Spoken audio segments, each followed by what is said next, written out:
अस्सलामु अलैकुम वरहमतुल्लाहि वबरकातुहू। बिस्मिल्लाहिर्रहमानिर्रहीम। आज नाज़रीन इंशाअल्लाह ताला हम इलाज डिस्कस करेंगे जैतून के तेल के साथ। अगर आप इलाज करते हैं जादू का, इतना असर करता है ये और इतना शिफायाब है। जोड़ों के दर्द, जिस्म का दर्द, टांगों का दर्द, कंधों का खिंचाव, दिमागी जादू, अल्लाह ताला के फजल व करम के साथ सारा ख़त्म हो सकता है आपके पेशेंट का। तो इसके लिए आपने करना क्या है, कौन सी आयतें पढ़नी है, आज मैं आपके सामने वो डिस्कस इलाज कर दूंगा। आप इसको नोट करें, कलम लेके लिख लें। सूरह फातिहा आपने 3 बार पढ़नी है, इसके साथ आयतल कुर्सी 3 बार पढ़नी है। इस तरह सूरह बकरा की आखिरी दोनों 3 आयतें 3 बार पढ़नी है।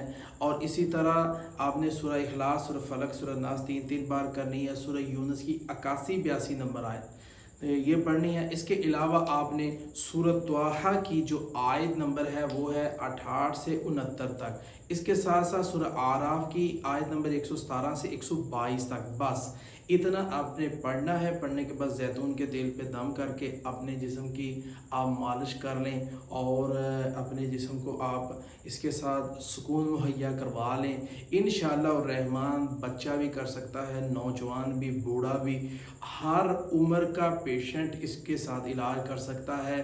और ये पढ़ के उसके ऊपर करें, अपने घर के अंदर ख़ुद अपने पेशेंट का इलाज करें। अल्लाह ताला के फजल व करम के साथ अल्लाह ताला ज़रूर शिफा अता फरमा देगा।